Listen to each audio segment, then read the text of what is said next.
My name is Cate Campbell. I'm an Australian Olympic swimmer through 4 Olympic Games. I've always loved being in the outdoors, come from a very active, healthy outdoor family.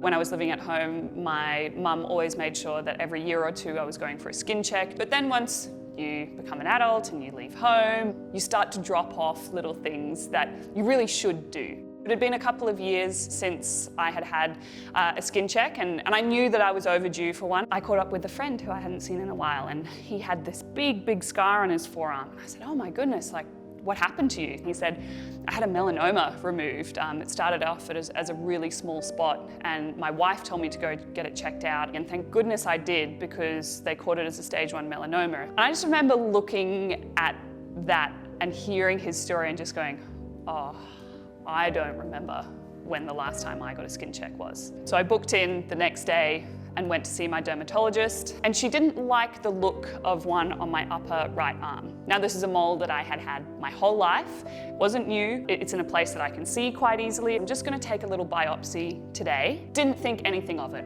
About 2 days later, my phone rang, picked it up, and my doctor said, so Cate, we got the results of that biopsy back, and I've got some good news and some bad news. She said, the bad news is that biopsy from that mole that we took on your upper right arm has come back as stage 1 melanoma.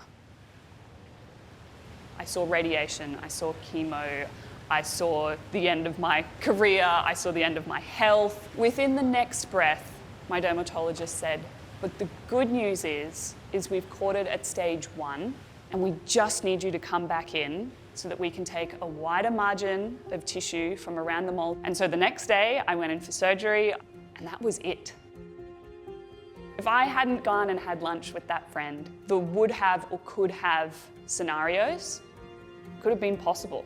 Thankfully, I have a really short, positive story to tell and a beautiful big scar on my arm to serve as a warning for me and for anyone else who wants to ask, go get your skin checked.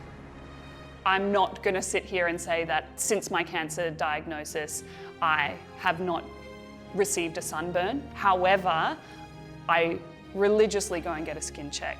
I make sure that as much as I can be, I am aware of my sun exposure and doing everything I can to mitigate it. If we can't go for prevention, then early detection is the next best thing. If we do those two things combined, we can really see a chance for us to completely lower and hopefully eradicate deaths from melanoma.